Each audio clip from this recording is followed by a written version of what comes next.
guys have Minnesota sports flowing in their veins. Mackey and Judd on Score North and ScoreNorth.com.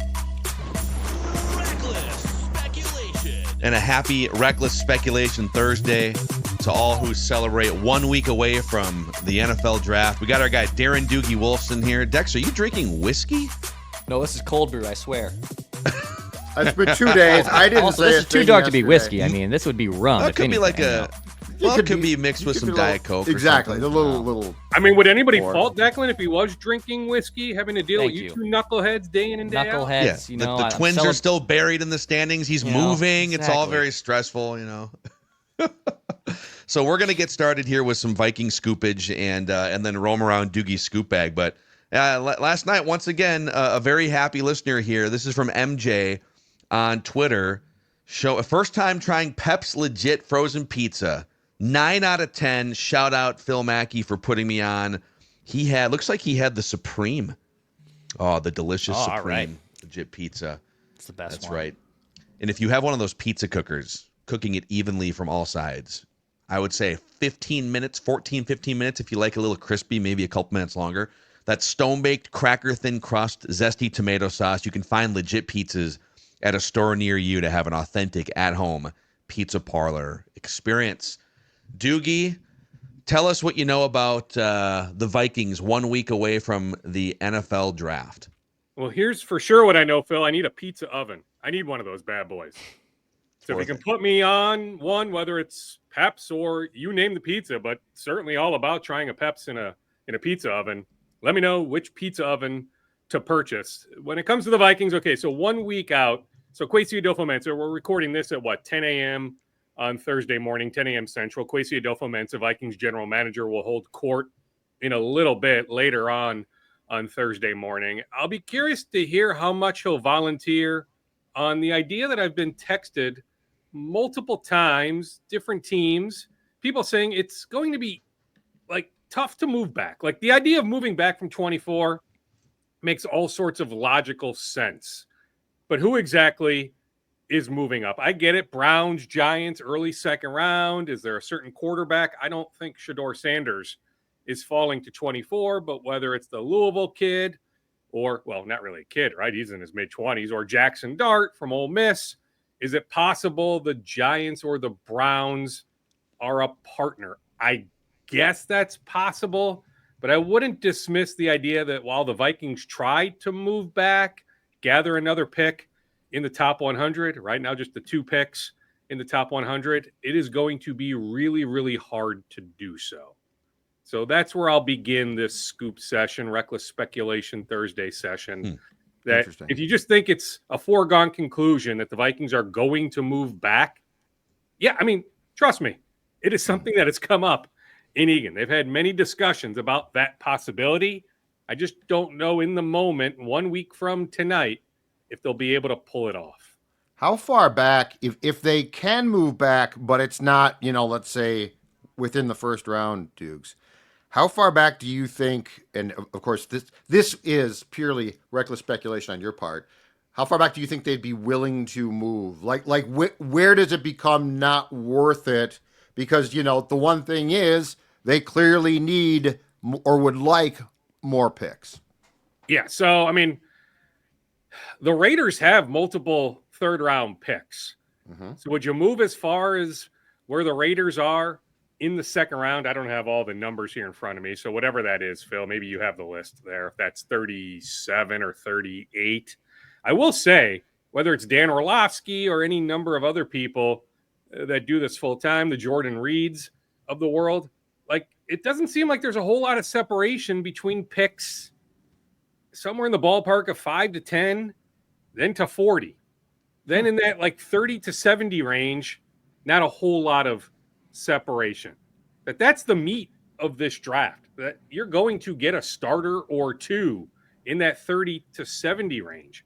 So is there a possibility for the Vikings to acquire a second pick in that top 70, 75? I don't have the trade chart in front of me, but if the Raiders wanted to move up, now, hey, who are the Raiders moving up for? Let's start there. Or look at some other teams that have multiple third-round picks. But would a team give up a top 10 second-round pick plus a third round pick. I don't have the points in front of me, so. Sure. But I'm saying like that to me would be something that could make all sorts of sense. Yeah, the Raiders, by the way, so they have they only have, because they traded for Geno, so I think they gave up part of that draft capital. Okay. They have the 37 Well, maybe they gave up the and pick the they acquired 68. for Devontae Adams. Yeah. So yeah, I mean, it would probably help if I had all the teams in front of me and all the picks they have. But that would be the idea. But we can talk all we want about it. I think it's going to be really, really hard. I do. Yeah, I I will do. say, So, I mean, then staying at 24, like, start to wrap your arms around that idea. yeah, I feel like you're kind of at the mercy of quarterbacks falling. Right now there's a lot of projections and mocking of not only Shedeur Sanders being taken somewhere in the top 10, but Jackson Dart maybe being right up there, the Saints at 9 or the Steelers at 21. So I think it'd be a great thing for the Vikings if one of those two, or I mean, hell, if a bunch of quarterbacks start falling, and then you get past the Steelers and teams are like, yeah, we like Jackson Dart or Jalen Milroe, but not as a first round pick with our initial first round pick. But if we get into the 20s, hell yeah, we'd move from pick 30 whatever or pick 40 back into the first round with the Vikings, and then you facilitate it that way. That seems to be the scenario. Otherwise, if they stick and pick at 24, Doogie, I wonder how committed they will be to best player available. Because Kwesi has talked about, what we've done in free agency has left us in a position where we're not desperate. But if that best player available is a wide receiver, or if that best player available is a tight end or a position that we aren't thinking about top of our heads right now, how true will they be to best player available? Well, I mean, they were in to a certain extent on Cooper Kupp, so we can't dismiss the wide receiver idea. I think they're going to help the offense. Here would be what I would throw back at you. I firmly believe there are Malachi Starks fans over at TCO. So if the Georgia hybrid safety, but you can use them all sorts of different ways, like we were, in late February, early March, thinking about Holland, the free agent, if the Vikings kick the tires there, how they could use him, how they've used Metellus. Like, okay, are you taking Starks or are you staying true to, positional need, left guard, or just the overall idea of helping the offense? So maybe perhaps that is the Ohio State wide receiver or somebody else. I don't think Warren, the tight end, is falling all the way to 24, but tight end is an interesting position. I think they'll end up with a tight end draft weekend. It may be somebody they sign immediately after as a priority free agent, but I firmly believe when we chat Saturday night, April 26th, we'll have knowledge of the Vikings having a new tight end. I just don't know if I see tight end quite that early because Warren is going to go, I would imagine, top 12, top 13. But that's the question. If the right DB is there, not corner, but Starks specifically. Yeah. You go Starks, or do you go Gray Zabel? Or do you go Donovan Jackson? Like, which way do you go? That's what I'm thinking about. Interesting. So I also think, though, that we need to be, we've probably grown too locked into talking about trading 24 and trading down.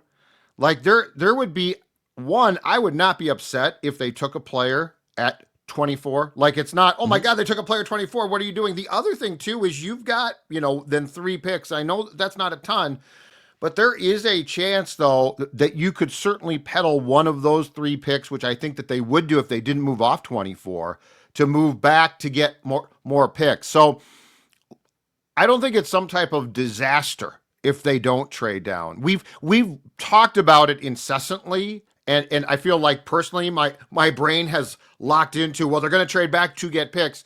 But there is a world in which they don't, and that on day 2 or day 3, that they make some trades to get a few more picks. I think the most important thing, really, big picture, is this. This can't become a trend. No team is going to or should give up draft capital year after year and come away with like 4 or 5 picks. That being said, if this is a situation where the Vikings come out on Sunday morning and they've, drafted 6 guys. That's not some type of, oh my God, what are they doing thing. So like, I just feel like that, and we're guilty of this as well. We've conditioned this a little bit to be like, well, they're going to trade back, right? Well, they might, but if they don't, calm down. It's not going to be this big deal. Amen. I mean, if we're sitting here chatting on the morning of Friday, April 25th, the morning after the first round, we're talking about the Vikings having a new starting left guard. Right. His name is Donovan Jackson from Ohio State. How would that be any sort of disaster? Yeah. Correct. Right. It wouldn't. It absolutely wouldn't. It wouldn't. So I'm just saying, prepare yourself for that idea. I mean, we've talked for so long, and don't get me wrong, they've talked about it. That's why we're talking about it, right? And if the right opportunity presents itself, yeah, they are going to move back. Yeah. But don't just presume it's like some sort of done deal Right. that it's absolutely going to happen. Please don't do that. I gotta think on the guard front there, Zabel or Donovan Jackson, you mentioned him. There's a couple other guys that it's got to be, with all the work they've done now, to make the decision, okay, we're moving off Bradbury, benched Ed Ingram, moved off him after the season was over, and made the big play for the 2 Colts offensive linemen. You feel better about the 4 of the 5 spots along your offensive line than you felt in, I mean, certainly well before Kwesi and KOC ever took over. That there's something appealing about filling that final spot with a stud first-round pick and essentially having all 5 rings, right, as you clench your fist, and have J.J. McCarthy go in with really 0 real questions. I mean, left guard would be a question because it's a rookie, but you would have Blake Brandel. Hell, Dalton Reisner was on some Instagram Live thing saying that, like, yeah, he's still in discussion with the Vikings every year around this time. He's begging on social media, but there's got to be something appealing about just putting the 5th guy in there with a first-round pick. Agree. Now, on Dalton, I mean, he's gone through multiple representatives. He has Drew Rosenhaus now. Rosenhaus has a great relationship with Rob Brzezinski, others. Sure, the name Reisner has come up. Sure, the Vikings aren't going to completely dismiss it. But, like, a lot would have to change to get to the point of the Vikings extending Reisner an offer. I like the idea, though, of Brando being a backup, Walter Rouse, Juergens, that you have some guys, from a young standpoint that you can feel like can develop in year 2 if they need to be thrust into a position because of injuries. Perhaps they can help, but then Brando can play multiple positions. I mean, you have to think about, Fries, Kelly, okay, Darisaw coming off an injury. I mean, we got some guys that have been hurt, right? So, I mean, you have to account for, okay, like there's a distinct possibility all those guys aren't playing 17 games.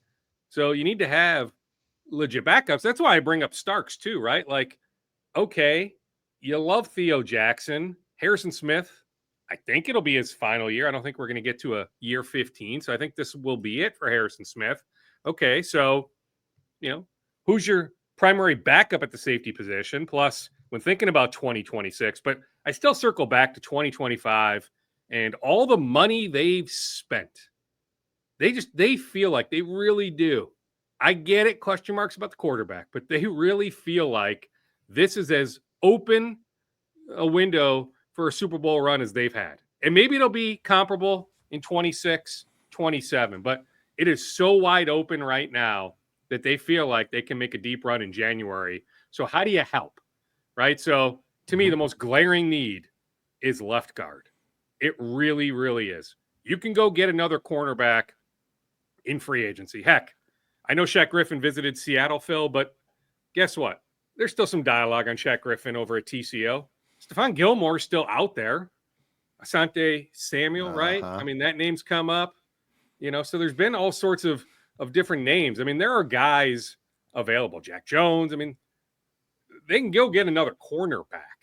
That's why I don't get. You look at the betting odds. Is cornerback right now the betting favorite at 24? Like we're talking, plus 180 or plus 200. We're not talking a big separation, but correct me if I'm wrong, but I'm almost positive cornerback is the betting favorite. For I FanDuel, would be very surprised if they go cornerback at 24. Mm-hmm. It makes perfect. Sorry, Dex. It makes perfect sense for it to be, though, from a public standpoint, because if you look at the roster construction, you do say, hold on, they're short there. Now, you don't realize that Asante Samuel Jr. is all but signed, sealed, and delivered. And I don't care what anyone says. I'm convinced of that. But, yeah, Dukes, the only thing I would say is, yes, improving left guard, especially if you are, as the team, privately concerned about it, makes sense. The other thing I would say, though, and you brought this up about the O-line, and I would say it's a D-line thing as well, is if there is what you consider to be a standout player who can step in there, because yes, I agree. This team is built to win now. Like, this is not a under construction, let's see how McCarthy plays thing. This team is built to win. And B, I think because of that, you do have to look at the veterans that you signed and say, who are we concerned about? Like if Ryan Kelly goes down, no one can say, how did this happen? We can't believe it. Defensive tackle, sort of the same thing. So my question would be, where else are they at least legitimately concerned that they might have to have a really solid guy to go in and play? But I'm with you on corner, and I also think that their discussions probably revolve around the fact that if they can put the anticipated pressure on QBs, Dukes, the quarterbacks are still, don't get me wrong, incredibly important. But that changes things completely. Part of the problem with the Vikings in the past has been they don't get enough pressure, and so the corners have to hold up for too long. That does not appear to be a problem going into 2025. Plus, the love fest that exists with Isaiah Rodgers, how aggressive they were to, come to an agreement, minutes after the start of free agency. Still them having a healthy opinion of Mackey Blackman, who's doing great. He's ready to rock and roll with the offseason program beginning on Monday. Like, there's nothing holding back Mackey Blackman. You invest heavily in Byron Murphy Jr. You love the young kid, Dwight McLaughlin from LSU that you signed as an undrafted free agent. So he's still a part of this mix. So I don't get cornerback being the betting favorite. Defensive line, sure. I could see it, right? If the right offensive lineman isn't there, or a certain defensive lineman falls there, the Michigan kid or Harmon from Oregon. Yeah, I'm not dismissing that. Now, if they move back, let's say they move back with Cleveland, right? We get it, Kwesi, Andrew Berry. The Browns go Travis Hunter at pick 2. So then the Browns are looking at one of these quarterbacks, including Milroe. So I didn't mention him. I mean, I'm bringing up the Louisville kid and the Ole Miss kid. I think we need to bring up the Alabama kid as well. So, okay, if you move back to, what is it, pick 34? Is that what the Browns pick is overall? Second pick of the second round? I mean, at that point, I think there's any number of possibilities. Like, if the East Carolina cornerback is there, maybe at that point, like, I'm not dismissing any possibility. If you do complete a trade, you move back 10 slots. But at 24, I just don't see cornerback. We'll get to the rest of Doogie's scoop bag here in just a moment. But a shout out to Underdog powering this Reckless Speculation Thursday, Dex. That's right. So Underdog has some great options with baseball. You have the NBA playoffs. They're going to have actually special tokens and boosts just for NBA playoff games, so you can mix and match there. Go to the App Store on your iPhone, or go to the Google Play Store for your Android, and you can download the Underdog app. And when you sign up with promo code SCORE, you still get the deposit match, so it supports the Score in Our Twin Show. And send me those wins you get for Pick'em, or send me those wins you get for Draft. There's plenty of great options at Underdog. Promo code SCORE, SKOR, for a deposit match. Also, it's very much riding season here. All right, the weather is starting to break. The sun is out, and if you are into riding motorcycles, ATVs, UTVs, dirt bikes, maybe snowmobiles looking ahead already, 9 months down the road, Dennis Kirk is here to help you with 185,000 parts, apparel, and accessories, all the top brands. When you order before 6 p.m. Central Time, they ship the same day, and you get free shipping on orders over $89. So check them out, all the top brands for riding season at DennisKirk.com. All right, Dukes, what else is left in your scoop bag here? Well, I mean, we can transition to the Wolves before we get to Wolves-Lakers stuff. Dell Demps, number 3 in the Wolves front office. He is at Portsmouth right now. So the Portsmouth pre-draft invitational. Heck, you think about a lot of these sophomores and juniors, because of all the money in play, there's no reason to enter your name into the NBA draft, or maybe you test the waters, but ultimately you're going to end up back at, you name the high major program, because there's more money to be made in college versus going pro. So you think about all the seniors at Portsmouth right now. It's an important time. The Wolves have pick, what is the Detroit pick? 16 or 17. That's official. Plus they have Utah's second round pick, which is pick 32. So the Wolves have 2 picks in the top 35. So it's a busy stretch, continues to be a busy stretch of evaluating college prospects. Dawson Garcia, the former Gopher, I'm told, had an opportunity if he wanted to be in Portsmouth, decided not to. He's doing his pre-draft training, at least at the moment, here in the Twin Cities. When it comes to Wolves Lakers, I'm actually turning a corner, Phil. Yeah, you are. That's right. I get it. Nightmare matchup, okay? That's my headline, but it's not. Literally everybody picking the Lakers. What am I It's missing? dumb. Now, I'm not saying like guaranteed Wolves win, but like this whole they're gonna play Rudy off the court. Like no, Rudy can guard. When the Lakers go small, are you really worried about Rudy guarding Dorian Finney-Smith? No. Is Dorian Finney-Smith going to beat the heck out of Rudy? No. Come on.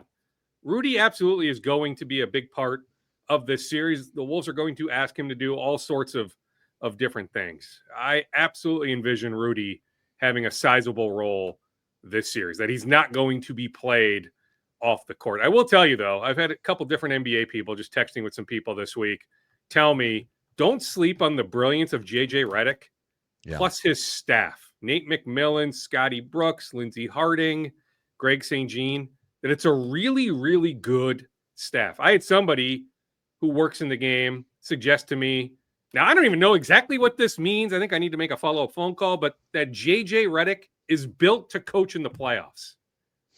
That just schematically, the chess match, he is a chess guy. Lakers in 3. Yeah, Lakers in 3. Lakers in 2. Lakers in 2. First game and go home. The Wolves have a capable staff too. Don't get me wrong, but like that's one thing that has stood out in my correspondence this week. A bunch of people telling me that this Lakers staff is really, really good. It is. It is a good coaching. If I'm the Wolves, if I'm Finch, as Ant, I think actually talked about this on Wednesday. I love this. Mm-hmm. I love this because it also puts all the pressure on the Lakers. And the weird thing about this is nobody nationally is talking about anything that the Wolves have going for them. Like, this team has more depth than last year.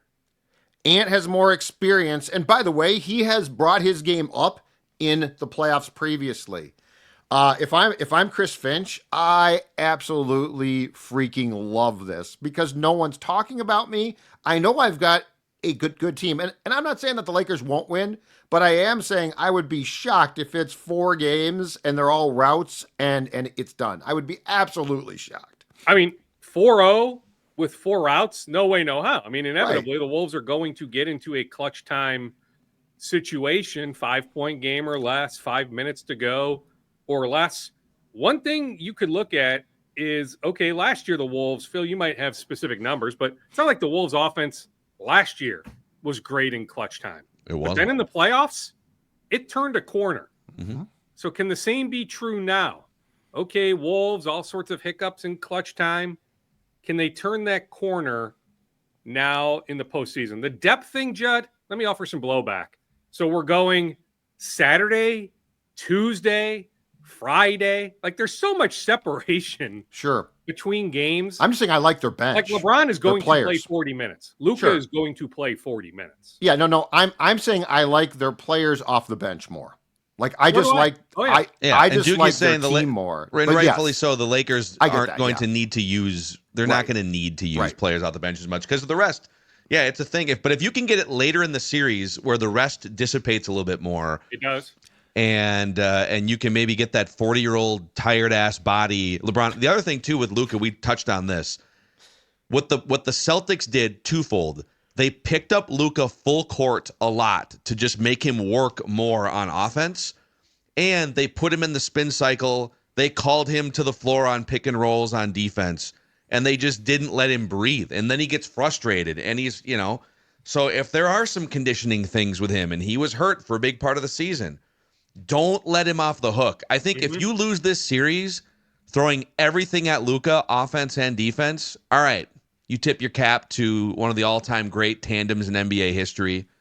But if you do what you did last year and you let him off the hook, you're going to wonder, boy, if we would have made that guy work a little bit more, what would have happened? Yeah, you need to learn from last year. Clearly the Wolves have. I'll be curious to find out exactly what that looks like, but I promise we are not going to see the same thing we saw in the Western Conference Finals last year. Now, the ultimate comeback to that, Phil, is it sure helps to have that Celtics personnel. For right? sure. That the Celtics are capable of doing what they did in the finals last year. Can the Wolves duplicate that? Maybe to some extent, but not quite like Boston did. But yes, bottom line, you need to make Luka work on the defensive end. And I promise the Wolves are fully aware of that. I do feel like these Wolves are better positioned to do that than last spring's Wolves, though. Like that, yes, I mean, that's my point. You've got Nikhil and matchups Dante now that playing go good beyond ball. it. Yeah, Yeah, absolutely. that's all I'm saying. All right, Dukes, you got to go here in a minute, so give us some rapid fire scoops before we say goodbye. Yeah, I'm off to wild practice. So how about this for a name drop? My good buddy, he's a big Score North fan, so forget me name dropping. He's a fan of everything we do. Mike Gensel, Utah Hockey Club scout, father of NHL star Jake Gensel. His pick to win the cup, the Vegas Golden Knights. So he doesn't necessarily like this matchup for the Wild. Game 1, we should get the official schedule here. I mentioned this on Tuesday, but advancing it a little bit further, we're expecting Game 1 not only Sunday, I mentioned that on Tuesday, but Sunday afternoon. So if you're trying to plan out Easter Sunday. What time you think? Yeah, well, mid-afternoon. I got plan. Yeah. I can't be too early or I'm going to have to cancel on brunch. Yeah, 2-ish. I'll have to check what time Dawn's got brunch for. Yeah. Okay, thanks. Yeah, That's and then not great. Tuesday night, probably late. So think about Tuesday night trending toward, well, we know Wolves-Lakers game 2 late. Yep. Wild Vegas late. That's the way it's looking. I don't know when game 3 at the X will be. But yeah, I mean, going back to Wolves-Lakers, Phil, you're right. So game 3, Friday night, April 25th. Then Sunday afternoon, April 27th. Game 4, another ABC game. We're loving that here in the Hubbard building. A 2:30 Sunday afternoon game on the 27th. So you think about Friday night the 25th, boom, you're playing then at 2:30 on Sunday. So maybe that's the opportunity, game 3 into game 4, taking advantage of that depth. I caught up with Bobby Durkin, new Gophers basketball small forward, on Wednesday. He visited Clemson and Ohio State. Committed here without visiting, but was sold by Nico Medved on the Vision over Zoom. Feels most comfortable guarding threes. That's why I say small forward. To me, you are who you can guard. A lot of basketball is positionless. I understand that. But if you're thinking about Bobby Durkin at one position, think small forward. But a nice young man. Really enjoyed having a conversation with him. He even went on the record to admit he is a big, not only baseball fan, but White Sox fan from Chicago. No. He actually admitted he's a White Sox fan. Boy, tough for that guy. Yeah. Nice young man. Yeah, Bobby Durkin. Nolan Groves from Orono High School. We know he decommitted from Yale. He'll visit Texas Tech here in the coming days. I think they're going to offer him 6 figures. Let's put it that way. So it's going to be hard to beat Texas Tech, but the Gophers did officially offer. The Gophers are hoping to have him on campus for an official visit. There he is, folks. Darren Doogie Wolfson. And I should mention Matt Wallner. It's going to be a bit. This is not a 10-day injury. This is much beyond 10 days, the hamstring. That's some additional good news for the Minnesota Twins. Alrighty. All right, Dukes. Enjoy your day here. We'll see you next Tuesday as we get into draft week. Darren Doogie Wolfson. Sounds good. Mr. Hockey, I'm off to Trio. Bye, Mr. Puck. Kirill Kaprizov, ask about him. I will. Oh, I know. See you, boys. All right, guys. Minnesota Sports with Mackey and Judd. See you.